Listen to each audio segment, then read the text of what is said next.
은나라의 시작은 탕왕.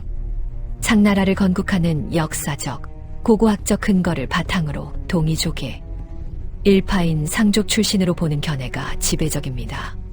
상나라는 난생신화, 세숭배, 청동기 문화 등 동이족 특유의 문화를 공유하며 황하하류에서 발전하여 중원으로 진출한 것으로 알려져 있습니다. 난생신화 속 탕왕의 먼 조상인 설이 제비알을 먹고 태어났다는 난생설화는 고조선, 부여, 고구려 등 동이족의 공통된 시조 서사와 일치합니다. 지리적 기원은 상족은 본래 중국 동방 지금의 산동성 일대에 거주하던 동이족 계통으로 탕왕시대에 이르러 도읍을 박으로 옮기고 하나라를 멸망시킨 후 중원의 주인이 되었습니다. 문화적 특징은 갑골름에서 나타나는 세숭배 문화와 홍산 문화로 이어지는 용복 문화는 상나라가 동이계와 밀접한 관련이 있음을 보여줍니다. 즉, 상나라 탕왕은 동이족의 문화적 배경을 가진 인물로서 기존의 하나라를 무너뜨리고 탕왕을 시조로 하는 상나라를 세운 것으로 평가받습니다. 그리고 마지막은 주왕. 강대한 왕조는 내부에서 무너지기 시작합니다. 그 중심에는 한 여인이 있었습니다. 그녀의 이름은 달기. 쉽게 웃지 않는 미인. 왕은 그녀의 웃음을 보기 위해 국가를 희생하기 시작합니다. 술로 연못을 만들고 고기로 숲을 채웁니다. 이 극단적 사치를 우리는 이렇게 부릅니다. 주지용림. 국가는 점점 개인의 욕망에 종속됩니다. 왕은 달기의 웃음을 위해 거짓 봉화를 반복합니다. 처음에는 모두 달려옵니다. 하지만 거짓이 반복되자 아무도 믿지 않습니다. 그리고 진짜 전쟁이 시작됩니다. 서쪽에서 새로운 세력이 등장합니다. 주무왕, 결정적인 전투, 목야 전투. 이미 내부는 붕괴되어 있었고 민심은 떠나 있었습니다. 70만 대군이 5만 병력에 무너집니다.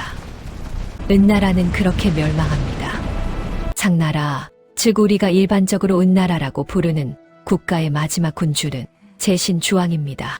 주왕은 흔히 폭군의 대명사로 알려져 있지만 여러 기록을 종합해보면 단순한 폭군으로만 보기는 어려운 인물입니다.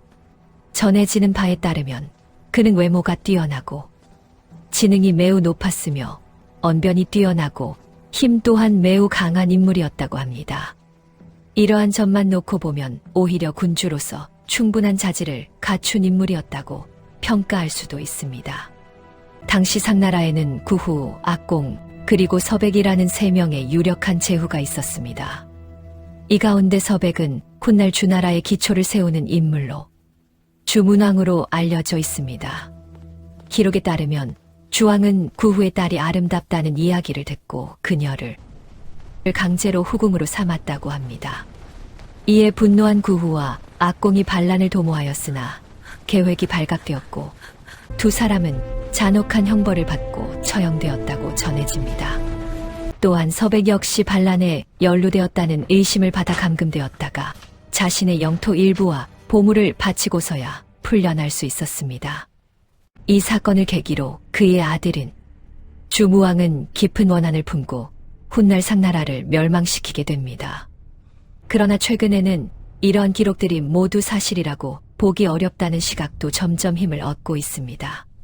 특히 상나라의 주왕이 중앙집권 당화를 추진하고 당시 널리 행해지던 인신공양을 줄이려 했다는 점이 주목받고 있습니다.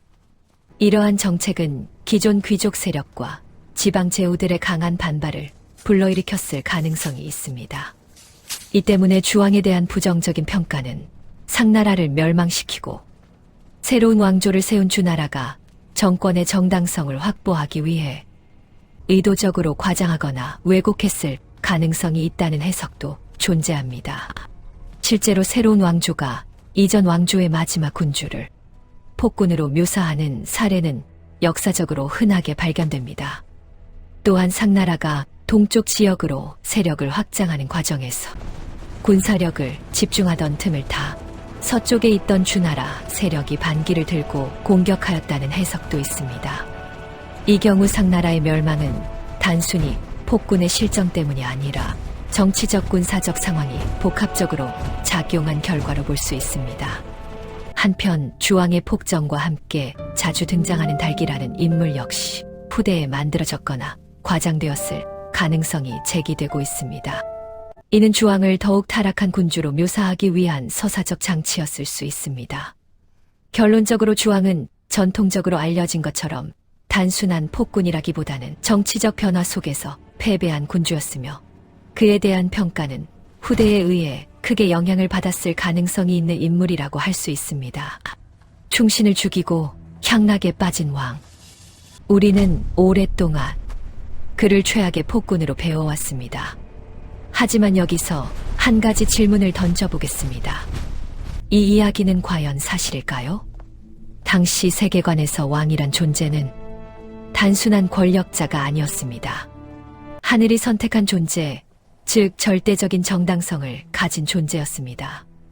그런 왕을 신하였던 주나라가 공격해 무너뜨렸습니다. 이건 단순한 전쟁이 아니라 질서를 뒤엎는 행위, 즉 반역이었습니다. 그래서 주나라는 이 문제를 해결해야 했습니다. 어떻게 했을까요? 그들이 만들어낸 것이 바로 천명, 하늘의 명령이라는 개념이었습니다. 주나라의 논리는 단순합니다. 우리가 상나라를 무너뜨린 것이 아니라 하늘이 상나라를 버린 것이다. 하늘은 이제 우리를 선택했다. 하지만 이 논리가 성립하려면 반드시 하나의 조건이 필요합니다. 상나라는 반드시 나쁜 나라여야 합니다. 그래야만 반역이 아니라 정의로운 혁명이 되기 때문입니다.